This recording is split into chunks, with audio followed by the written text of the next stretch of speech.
मोहतरमा मरियम नवाज साहिबा ने पाकिस्तान तहरीक इंसाफ के लिए इसी इशू पे एक नया सवाल जो है रेस किया है। ये सही है कि तहरीक इंसाफ ने अपने 20 गंदे अंडों को सजा दी, उनको निकाल दिया, बड़ा जुर्रतमंदाना काम था, लेकिन मरियम बीबी ने एक बड़ा दिलचस्प सवाल जो है वो रेस कर दिया है, वो सुन लेते हैं। मैं शो ऑफ हैंड्स के खिलाफ नहीं हूँ, लेकिन इसके जो ऐलान हुआ है शो ऑफ हैंड्स का, इसके पीछे जो मकसूद है वो ट्रांसपेरेंसी नहीं है।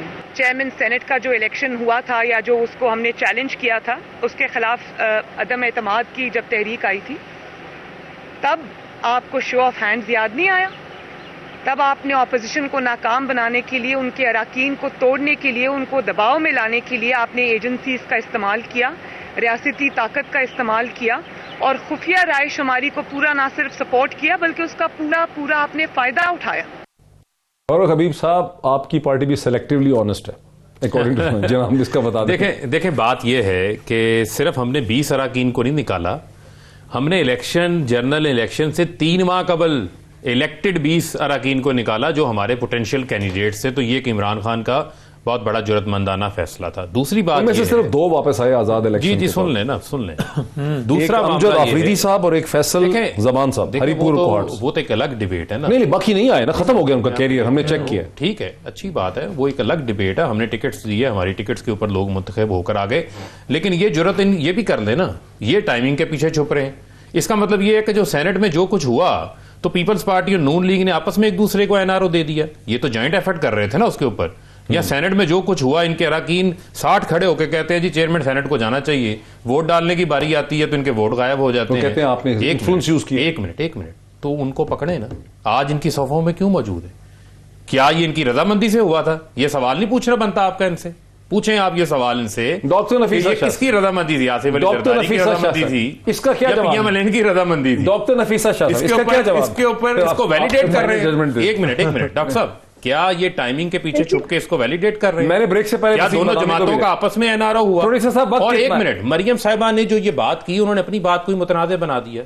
हमारी तरफ से सारी उम्मीदें क्या इनको हम? हाँ ठीक है, डॉक्टर नफीसा शाह साहब, इससे पहले कि वसीम बदामी अपना एनालिसिस दे, जरा क्विक हमें जवाब दे दें जो ये सवाल रेज़ कर। एनआरओ की ये बात कर रहे हैं, इन्होंने अपने किस को इन्होंने एनआरओ? मैं तो स्पेसिफिक बात कर रहा हूँ। इन्होंने आटा स्पेसिफिक बात है। नहीं, आटा तो अलग इशू है ना। सेनेट में क्या किया आपने? कहा नहीं, सेनेट के इन्होंने जो वोट चोरी किए हैं उसके ऊपर क्यों नहीं इंक्वायरी पिटाई? इन्होंने डाके डाले हैं ना, इन्होंने बतानी थी इंक्वायरी। अगर डाका आपके घर में बस बकाऊ मार है, आप उसका इलाज करने को तैयार नहीं है। वो हमारी अपना पार्टी का इंटरनल मैटर है। इंक्वायरी हुई होगी, एक्शन जो है वो डिस्क्रेशन है चेयरमैन के, वो वक्त पे जरूर एक्शन लेंगे। लेकिन इन्होंने क्या किया है? इन्होंने जितने यू टर्न किए हैं, इलेक्टेबल्स भी हम नहीं लेंगे।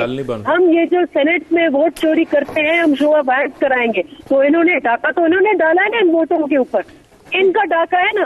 तो इन्होंने कितने पैसे, कितने खरीदो फरोख्त किए? एफआईआर आपने कटाई, कौन सी इंक्वायरी? एफआईआर आपकी पार्टी ने कटाई है ना। ये तो एफआईआर तो आपने कटाई है, कत्ल तो आपका हुआ है। इनके ऊपर भी इल्जाम है ना, डाका जिसने डाला है उस पर इंक्वायरी नहीं होनी चाहिए, इंक्वायरी होनी चाहिए। वसीम बदामी साहब को किसने करनी थी?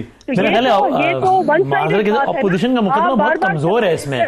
वसीम बदामी को भी सुन ले। अपोजिशन 14 लोगों को सामने लाए, 64 लोगों ने हाथ उठाए, 50 ने वोट डाले, रात में खाना हुआ, फिर 64 के 64 आ गए। मुझे याद है उस रात मेरी नून और पीपल्स पार्टी के बहुत सारे सेनेटर से बात हुई, आग बगोला हो रहे थे। मुस्तफा नवाज खोकर साहब कह रहे थे मैं पार्टी छोड़ दूंगा, मुसद्दिक मलिक कह रहे थे कि अब शर्म से सर झुक गए।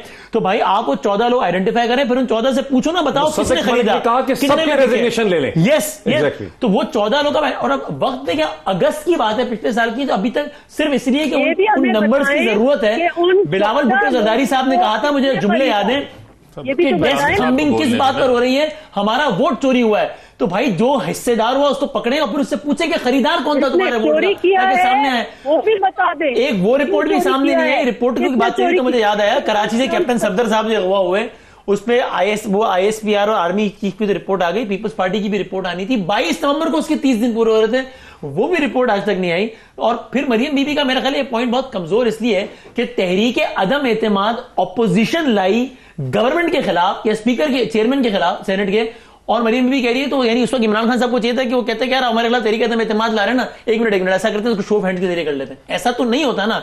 लेकिन आज अगर एक उसूल की बात हो रही है, शो ऑफ हैंड एक उसूली बात है, अच्छी बात है, तो उसको सबको सपोर्ट करना चाहिए। जरदारी साहब से सवाल पूछा गया था, शॉर्ट पड़ा है मेरे पास, कि आप शो ऑफ हैंड के जरिए करवाएंगे सेनेट का इलेक्शन? उन्होंने कहा आज हमारे पास ताकत नहीं है, कल जब पावर में होंगे तो करेंगे। मालिक साहब आज आपको हमने ना सवाल कोई पूछते हैं, जवाब कोई देते हैं। सर प्लीज आप हमारे सवालों के जवाब देते हैं। मलिक साहब आपको निकलने नहीं देना। ये बताएं कि डॉक्टर नफीसा शाह साहब कह रही हैं कि भाई पार्टी के चेयरमैन की मर्जी है, रिपोर्ट आई, आप कहते हैं कि एक्शन होना चाहिए था, उन्होंने गलत काम किया। वो तो मान ही नहीं रही कि गलत काम किया, वो कह रही है कि पार्टी की रिपोर्ट पे हो सकता है, रिपोर्ट ने ये कंक्लूड किया है कि कोई रॉन्ग नहीं है। बिलावल साहब ने कहा था वोट चोरी हुआ है, तो ही केम टू दैट कंक्लूजन कि रॉन्ग डूइंग है। तो फिर क्या हुआ अगर रॉन्ग डूइंग भी नहीं हुई? तो फैक्ट फाइंडिंग का मतलब कि अगर बिलावल साहब को पहले ही पता था कि वोट चोरी हुआ है तो फैक्ट फाइंडिंग क्यों नहीं उन्होंने? बिलावल साहब से पूछे ये बात। और अगर रॉन्ग डूइंग नहीं हुई तो इसका मतलब क्या है? इसका मतलब है कि जमीर के मुताबिक पीपल्स पार्टी के लोगों ने पीटीआई के कैंडिडेट को वोट दिया कर रहे हैं, पीपल्स पार्टी के लाइन पे। तो ये हुआ ना डॉक्टर साहब। फिर अगर नहीं डॉक्टर साहब एक सेकंड, वसीम एक सेकंड, रॉन्ग डूइंग हुई, अगर रॉन्ग डूइंग नहीं हुई तो इसका मतलब नहीं वसीम एक सेकंड यार, एक सेकंड ठहरे ना, देखिए साथ नहीं दिया ना। नहीं वसीम एक सेकंड, डॉक्टर साहब एक सेकंड, रॉन्ग डूइंग हुई या नहीं हुई? और रॉन्ग डूइंग नहीं हुई तो दूसरी पॉसिबिलिटी क्या है? डॉक्टर साहब एक सेकंड, तो अगेन लीव इट टू नहीं डॉक्टर साहब आप ऐसे आप ये सजेस्ट कर रहे हैं, जिसको चेयरमैन को वो रिपोर्ट गई है, पाकिस्तान शुड नो ना कि हुआ क्या। मैं ये समझती, मैं आपको बताती हूँ कि मेरे पास हो गया ना दोनों बातों का। उस रिपोर्ट के बारे में नहीं है, लेकिन मैं ये जरूर कह सकती हूँ कि कहीं न कहीं कोई फैक्ट फाइंडिंग एक्सरसाइज हमारी पार्टी में इंटरनल जरूर हुई है और चेयरमैन के लोगों को नहीं पता, इवन पीपल्स पार्टी के एमएनएस को नहीं पता, तो फिर फायदा क्या फिर उससे? अगर कोई फैक्ट फाइंडिंग हुई भी है तो क्यों? वो हमारी पार्टी के इंटरनल फोरम्स है। आपके ख्याल में लोगों को एक्सपोज नहीं होना चाहिए जो अपनी पार्टी की आदत की लाइन से हटके वोट देते हैं? ये प्राइवेट लिमिटेड पार्टी डॉक्टर नहीं तो वसीम एक सेकंड, कोई फैमिली तो वो जो बिल्कुल नेकेड वसीम, वो उनको निशान एक सेकंड ठहरे, मुसद्दिक मलिक साहब इसी वजह से कह रहे थे मलिक साहब बेचारे बड़ी कोशिश डॉक्टर साहब एक सेकंड, ना सुनना है, उन्होंने नहीं बात मानी, उनकी आदत की नहीं मानी। अच्छा चले अपनी बातें मलिक साहब को एक सेकंड आप चुप करिए, एक सेकंड मैं चुप कर जाता हूं। मेरा तो डॉक्टर साहब को मलिक साहब बोलना चाह रहे हैं। This is not a debate, I am sorry, this is not the way to debate. मैंने अब एक दफा अपनी आर्ग्यूमेंट कर दी। अच्छा डॉक्टर टेक दैट आर्ग्यूमेंट और स्ट्रॉन्ग आर्ग्यूमेंट। ये कोई बात नहीं है कि आप इस चीज को हैमर करें बैठकर और तीनों बैठकर चढ़ाई करें, ये कोई बात नहीं है, ये गलत बात है। I will not participate in any programme जहां पर आप अपने पार्टिसिपेंट्स को स्पेस ना दें। एक मैंने पॉइंट कर दिया, आप वीक है या स्ट्रॉन्ग है वो आवाम को जज करने दें। अब आप अगले पॉइंट पर आए। ये कोई बात नहीं हो सकती कि ये क्यों है वो क्यों है। आप मेरे कोई मलिक साहब बोलना चाह रहे हैं, मलिक साहब बोलना चाह रहे हैं पीएमएलएन की साइड से, हम तो नहीं बोल रहे। मलिक अहमद खान बोलना चाह रहे हैं, फिर उनको दें। आप ये कोई नहीं होता कि आप तीनों चारों बैठकर और मुझे क्रॉस क्वेश्चन करें। You are not my lawyer, you are not opponents lawyers और यू आर नॉट अ जज और अ ज्यूरी। मैं नहीं बोल रहा हूं, आप गलत समझ रही हैं, क्योंकि नजर नहीं आ रहा आपको कैमरे में, आप समझ रही, मैं बोल रहा हूं। मलिक अहमद खान साहब देखिए, एक आर्गुमेंट हो गई, go to the next point. मैं तो I will not come to this program again if this is the way you deal with your guests. Malik साहब बोलना चाह रहे हैं, मलिक साहब, मैं नहीं बोल रहा हूं। अच्छा अजीब बात हो रही है। अच्छा नहीं डॉक्टर साहब देखिए, मैं तो कोशिश कर रहा हूं बात करने, नहीं देखे ना, मैं तो कोशिश ये कर रहा हूं कि जो आप बात कर, अच्छा नहीं वही एग्जैक्टली जी। देखिए मैं आपसे ये कह रहा हूं कि ये तो आप पूछ रहे हैं, जिसपे भी नफीसा भी कह रही हैं कि उन्होंने अपना पॉइंट ऑफ व्यू दे दिया कि वो उस डिटेल की कॉग्निजेंट नहीं है।